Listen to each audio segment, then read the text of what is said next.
नमस्कार, आपण पाहतात मराठवाडा लाईव्ह न्यूज आवाज जनतेचा। आता बातमी पाहूयात परभणी जिल्ह्यातील पोडुळ येथे मराठा बांधव परत येताच मोठ्या उत्साहात जल्लोष करत त्यांची मिरवणूक काढण्यात आली आहे व घरातील सर्व महिलांनी त्यांचे औक्षण करून त्यांना ओवाळण्यात आले आहे। संपूर्ण महाराष्ट्रभरातून मराठा बांधव मोठ्या संख्येने मुंबई येथे दाखल झाला होता। अनेक दिवसापासून प्रलंबित असलेल्या मराठा आरक्षणाच्या मागणीला एकंदरीत यावेळी यश आले असून सर्व समाज बांधवांनी त्यांना यावेळी पाठिंबाही दिला होता। पोडुळ येथे मोठ्या उत्साहात उत्सव रॅली काढली असता यावेळी आमचे प्रतिनिधी गजानन कापसे यांनी साधला आहे संपर्क। पाहूयात क्षणचित्र।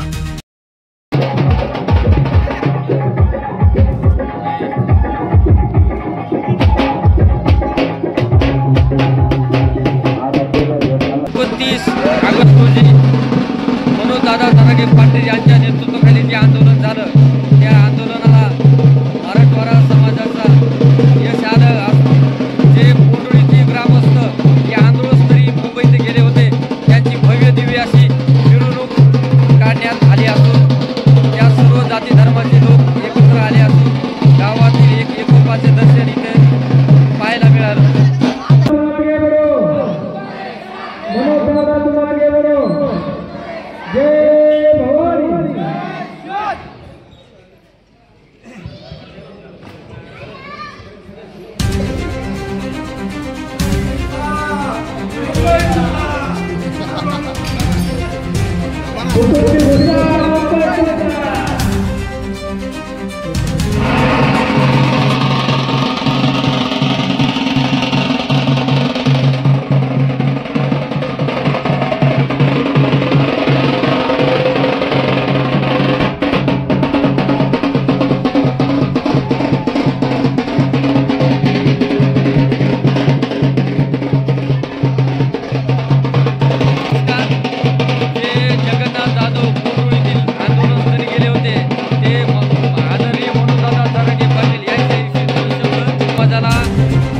झाला असून या संदर्भात आमची एक दिदी आपले दोन शब्द व्यक्त करायचे। दिदी, तुमचं जे आंदोलन झालं त्या आंदोलनाला यश आलं का?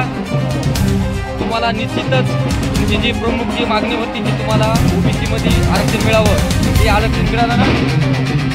आम्हाला हैदराबाद गॅजेट लागू झाल्यामुळे आमच्या आता मागण्या पूर्ण होतील व आम्हाला ओबीसी सर्टिफिकेट मिळेल। धन्यवाद। आणि दादाबद्दल दोन शब्द। दादांनी आम्हाला आरक्षण मिळवून दिल्याबद्दल दादांनी खूप आभार। धन्यवाद। एक मराठा लाख मराठा, एक मराठा एक मराठा लाख मराठा। धन्यवाद। या आंदोलनाला सहभाग असून सहाय्यक जयंत समाजाचे कार्यकर्ते प्रमुख नेते दीपक कार हे मराठा आंदोलनाविषयी दोन शब्द व्यक्त करणार आहेत। दीपक, काय म्हणणे तुमचं या आंदोलनाविषयी? जे आरक्षण जे काय असेल ते आमचा संपूर्ण मराठा बांधवांसाठी पाठिंबा आहे। आणि मी एक जाहीर म्हणजे सांगतो, मी निषाद पार्टीचा जिल्हा अध्यक्ष आहे आणि मी भोई समाजाचा माणूस म्हणजे ओबीसीचा माणूस आहे। त्याच्याबद्दल जे बी काय आरक्षणासाठी आहे ते फुल आपला सपोर्ट आणि काय। धन्यवाद दीपक, धन्यवाद। या पोंडुळ गावेतली सर्व जाती धर्माची लोक एकत्र राहतात, नांदतात आणि या मराठा आरक्षणाबाबतीत सर्व जाती धर्माच्या लोकांचा आमचा एकूण एकाला पाठिंबा आहे। पाहत राहा मराठवाडा लाईव्ह न्यूज आवाज जनतेचा, पडताळणी सत्य परिस्थितीची।